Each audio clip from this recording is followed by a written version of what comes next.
हरे कृष्णा। आज हम लोग बहुत सुंदर चर्चा करने वाले हैं श्रीमद् भागवतम के महात्म पे, जो भगवान विष्णु स्वयं ब्रह्मा जी को बताते हैं।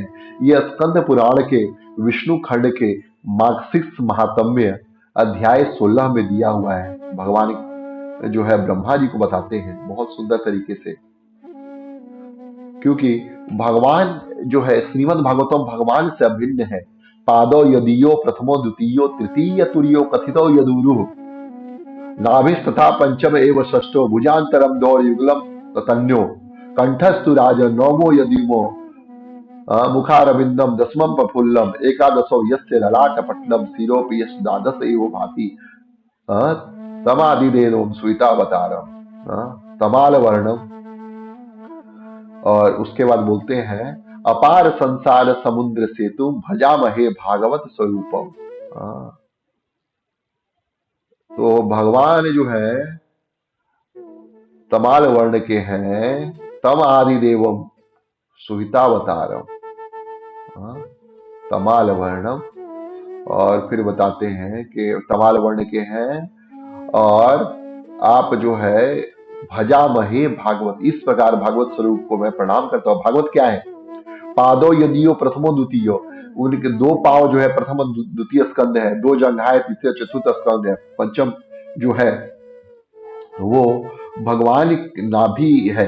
हाँ, 6-7 भुजा है, अष्टम हृदय है, 9 जो है ग्रीवा है, दसम जो है मुखारविंद, दसमम प्रफुल्लम मुखारविंदम दसमम प्रफुल्लम। हाँ, एकादशम यस्य ललाट पट्टम है, और एकादश जो है स्कंद 11वां स्कंद ललाट पट्ट है, शिरोपि तत् द्वादश एव भाति। और भगवान का जो है अंग 12वां, वो भगवान का शर है। इस तरीके से भागवत जो है भजामहे भागवत स्वरूपम, भगवान जो है भागवत जी के रूप में स्वयं है। और वही भगवान जो है हम लोग को बताते हैं कि भागवत जी का महात्म्य क्या है। श्रीमद् भागवत नाम पुराण लोक विश्रुतम सुण्या श्रद्धया युक्तो मम संतोष कारणम। अरे लोक विख्यात श्रीमद् भागवतम जो है महापुराण, प्रतिदिन श्रद्धायुक्त जो व्यक्ति सुनता है, श्रवण करता है, उससे भगवान को बहुत संतोष की प्राप्ति होती है।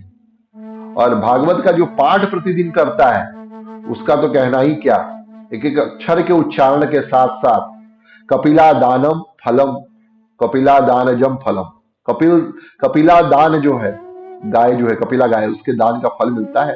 अक्षरम भवे तस्य, प्रत्येक अक्षर जो पढ़ता है। फिर बोलते हैं श्लोकादम श्लोक पादम वा नित्यम भागवतोद्भवम पठेद शृणुयाद्यस्तु गो सहस्त्र फलम लभेत।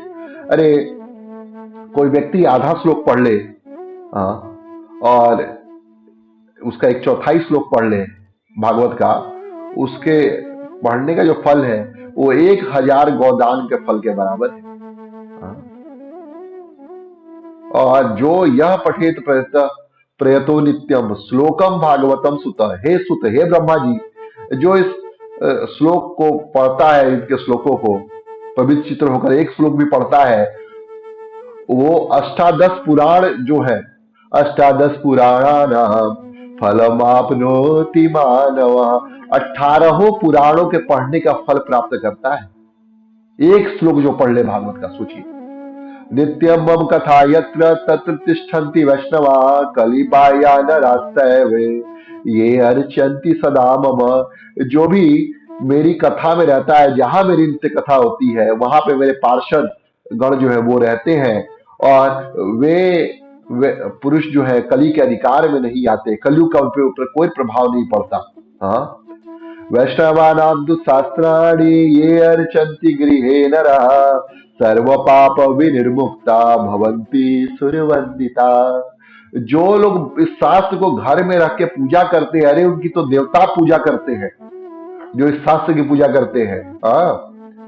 ये अर्चन्ति गृहे नित्यम शास्त्रम भागवतम कलो अस्फोटयन्ति बलगन्ति तेषां प्रीतो भवाम्यहम्। जो लोग कलयुग में अपने घर के भीतर प्रतिदिन भागवत शास्त्र की पूजा करते हैं, वे निडर होकर के ताल ठोकते हैं, कलयुग भी उनका कोई कुछ नहीं बिगाड़ सकता, और मैं उन पर बहुत प्रसन्न होता हूँ।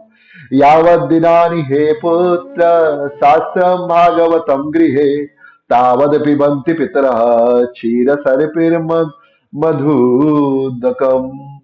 जो व्यक्ति अपने घर में भागवत शास्त्र रखता है, जितने दिन तक रखता है, उसके जो पितर लोग हैं घी, दूध, मधु, दही और मीठा जल पीते हैं। अगर आपके घर में भागवत शास्त्र है, सोचिए जो भागवत कथा करा रहा है कितना पुण्य का काम करेगा वो। हाँ, यच्छन्ति वैष्णवे भक्त्या शास्त्रम भागवतम ही ये कल्पकोटि सहस्राणि मम लोके वसंती है।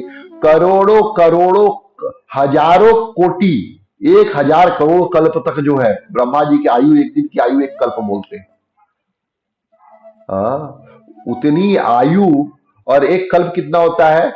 एक चतुर्युग होता है 43,32,000 साल का, और ब्रह्मा जी के पूरे एक दिन में 1,000 चतुर्युग होते हैं, तो 43,32,000 इंटू 1,000, और उतना ही ब्रह्मा जी की रात्रि होती है 12 घंटे की, तो 43,32,000 इंटू 2,000, वो एक कल्प हो गया। वो हमारे एक साल हो गया, हमारा जो एक साल है वो उतने साल के बराबर है।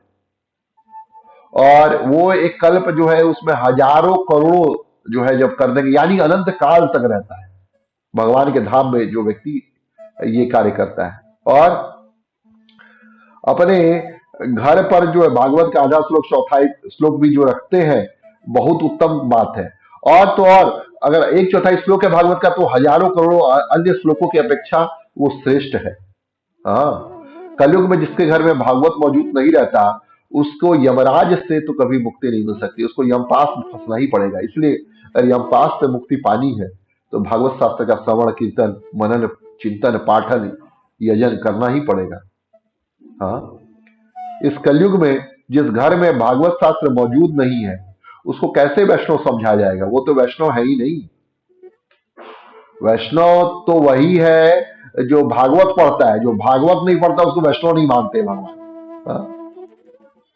अगर आपको भागवत नहीं पढ़ रहे हैं और भगवान की भक्ति करनी, कैसे कर पाएंगे?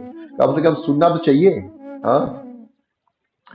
और हे ब्रह्मा जी, मनुष्य सदा भक्ति पूर्वक अगर मुझको संतुष्ट करना चाहता है तो अपना सर्वस्व देकर के वैष्णव शास्त्र जो श्रीमद् भागवतम में उसका संग्रह करना चाहिए। हाँ? और कलयुग में जहां जहां भागवत शास्त्र का पाठ होता है, वहां मैं देवताओं के साथ स्वयं उपस्थित रहता हूं, ऐसा भगवान बताते हैं। और यही नहीं, वहां पे नदियां, नद, सरोवर, सारे प्रसिद्ध तीर्थ जो हैं वो वहां वास करते हैं। संपूर्ण यज्ञ, सप्तपुरिया वहां रहती है, और सारे पावन पर्वत, हिमालय हो गया अपना, और जो सुंदर सुंदर गंधमादन पर्वत सब है, सब वहां पर, त्रिकुट पर्वत सब वहां रहते हैं उपस्थित। और श्रोतव्यम मम शास्त्रम ही यशो धर्म जयार्थिना पाप क्षयार्थम लोकेश मोक्षार्थम धर्म बुद्धिना। हे लोकेश, ब्रह्मा जी, यश धर्म विजय के लिए, पाप क्षय के लिए, मोक्ष की प्राप्ति के लिए धर्मात्मा मनुष्य को सदा ही मेरे भागवत शास्त्र का श्रवण करना चाहिए। श्रीमद् भागवतम पुण्यम आयुरारोग्य पुष्टिदम पठना श्रवणाद्वापि सर्व पाप है प्रमुच्यते। यह भागवत पुराण जो पठन करता है वो आयु, आरोग्य और पुष्टि को प्राप्त करता है, और इसके पठन श्रवण से मनुष्यों के सारे पापों से भी मुक्ति होती है। फिर बोलते हैं विष्णु जी, न शृण्वन्ति न हृष्यन्ति श्रीमद् भागवतम परम सत्यम सत्यम हि लोकेश तेषाम स्वामी सदा यमः। मैं आपको एक बात बताना चाहता हूं ब्रह्मा जी, कोई व्यक्ति भगवान की भक्ति करना चाहता है और सिर्फ भागवतों का पाठ नहीं करता, उसमें उसके स्वामी हमेशा यमराज ही रहते हैं। ये सत्य सत्य बता रहा हूं मैं, वो 2 बार सत्य बोलते हैं। और जो विशेष रूप से एकादशी के दिन भागवत सुनने नहीं जाता, उससे बढ़कर पापी कोई नहीं। एकादशी के दिन तो भागवत सुनना ही चाहिए, और किसी दिन सुने या ना सुने। हाँ, एक श्लोक, आधा श्लोक, एक चौथाई श्लोक ही सुनना चाहिए। उसके घर में कोई व्यक्ति सुनता है या अपने घर के दरवाजे पे एक श्लोक लिख करके रखता है, उसके घर में भगवान सदा निवास करते हैं। सर्वश्रमाभिगमनम सर्वतीर्थावगाहनम न तथा पावनम नृणाम श्रीमद् भागवतम यथा। मनुष्य के लिए सारे पुण्य जो आश्रम है उनकी यात्रा संपूर्ण तीर्थों में स्नान करना वैसा पवित्र कारक नहीं है जैसा श्रीमद् भागवतम का श्रवण करना है। हाँ। और हे चतुर्भुज ब्रह्मा जी, जहां जहां भागवत कथा होती है मैं उसी प्रकार वहां जाता हूं जैसे एक पुत्र वत्सला गौ है अपने बछड़े के पीछे पीछे जाती है। यत्र यत्र चतुर्वक्त्र श्रीमद्भागवतम भवेत् गच्छामि तत्र तत्राहम गौर्य था सुतवत्सला। कितना सुंदर बोले हैं। मत कथा वाचकम नित्यम मत कथा श्रवणे रतम मत कथा प्रीत मनसम नाहम तक्षामि तम नरः।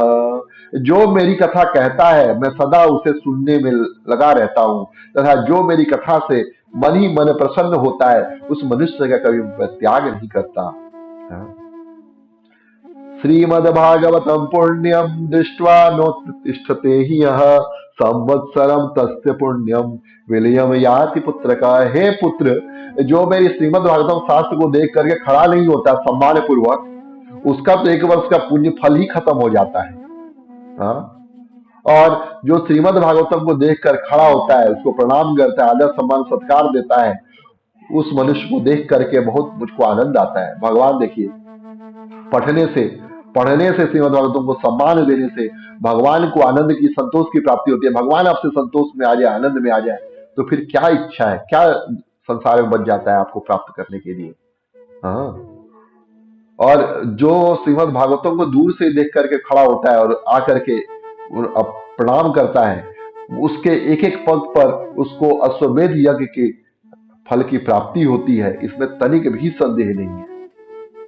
हाँ। जो मनुष्य खड़ा होकर के श्रीमद् भागवतम को प्रणाम करता है उसे धन स्त्री पुत्र और अपनी भक्ति प्रदान करता हूं। उत्थाय प्रणमे दियो वै श्रीमद् भागवतम नर धन पुत्रास्तथा दारान भक्ति च प्रददाम्यहम। भक्ति धन स्त्री पुत्र सब दे देता हूं। और जो महाराजोचित जैसे महाराज का श्रृंगार सेवा करते हैं अगर उसके समान भक्ति पूर्वक होकर श्रीमद् भागवतम कथा सुनने जाता है और उनसे मेरी सेवा करता है भागवत जी की सेवा करता है मैं उसके वशीभूत हो जाता हूं। अगर कोई मुझको वशीभूत करना चाहता है तो मेरी कथा का श्रवण करे, मुझको पूर्ण रूप से जितना जिसको सक्षम है। हर कोई तो व्यक्ति महाराज जैसा तो नहीं कर सकता, उसकी क्षमता उतनी नहीं होती है, लेकिन भागवत कथा में जाए तो जितना हमारा सामर्थ्य हो हमको जो है पंडित जो कर रहे हैं जो कथा बांच रहे हैं उनके लिए करना चाहिए, देना चाहिए। वस्त्र का दान करें, कुछ नहीं तो प्रणामी ही कुछ दे दें। 100, 500, 1000 रुपए तो आजकल बहुत कॉमन रह गया है लोगों के लिए। लोग तो एक बार खाने जाते हैं रेस्टोरेंट में तो 1000, 2000, 3000 का खर्चा हो जाता है। इधर से उधर कहीं घूमने आप कार बुकिंग कर लो तो 5-6 हजार रुपये आपका फूक जाएगा एक दिन में। तो इंद्र तृप्ति के लिए अपने इतना कर सकते हैं तो भगवान की भक्ति के लिए तो किया ही जा सकता है। और लास्ट में भगवान के बहुत सुंदर श्लोक बोलते हैं, वो कहते हैं ममोत्सवेषु सर्वेषु श्रीमद् भागवतम परम। जो मेरे सारे पर्व हैं उसमें से सबसे सुंदर, सारे उत्सव सबसे सुंदर है मेरी श्रीमद् भागवतम की कथा है। शृण्वन्ति ये नरा भक्त्या मम प्रीत्यै च श्रुवतः। और उसको श्रुवत मानते हैं, सबसे अच्छा व्रत मानते हैं जो भक्ति पूर्वक जो व्यक्ति है भगवान की कथा को श्रवण करते हैं। और वस्त्रालंकारण पुष्पैर धूप दीपोपहार के। और श्रीमद् भागवतम की जो है सेवा वस्त्र से, अलंकार से, गहने से, पुष्प से, धूप दीप हार माला से करते हैं उनको भगवान जो है अपने भगवान उनके वश में हो जाते हैं। जैसे एक पतिव्रता स्त्री जो होती है अपने साधु पुरुष पति को अपने वश में कर लेती है। देखिए कितना सुंदर भगवान की यह लीला है जिसमें भगवान ने महात्म्य बताया है। हाँ। और सही है, हमारे ऊपर अनुग्रह करने के लिए ही जो है श्रीमद् भागवतम के रूप में भगवान अवतार लेते हैं। भगवान जब पुरुषोत्तम के रूप में आते हैं, मर्यादा पुरुषोत्तम के रूप में, तो भगवान श्री राम कहलाते हैं। जब पूर्ण ब्रह्म परमेश्वर के रूप में आते हैं, भगवान श्री कृष्ण कहलाते हैं। जब क्षत्रिय विहीन करने के लिए इस मही पर ब्राह्मण रूप में आते हैं, तो परशुराम कहलाते हैं। भगवान वेदों का ज्ञान देने के लिए जब आते हैं तो हंस अवतार कहलाते हैं। भगवान जब शुकर का रूप लेकर के आते हैं, वाराह देव कहलाते हैं। उसी तरह भगवान जो है मूर्ति रूप में आते हैं तो अर्चा विग्रह कहलाते हैं, अर्चा अवतार कहलाते हैं। उसी तरह भगवान जब पुस्तक के रूप में आते हैं तो श्रीमद् भागवतम कहलाते हैं। ग्रंथराज श्रीमद् भागवतम की जय, श्री प्रभुपाद की जय, श्री गुरुदेव की जय। गौर सिद्धांत प्रिय बंदे, हरि हरि बोल, हरे कृष्ण। बहुत बहुत धन्यवाद।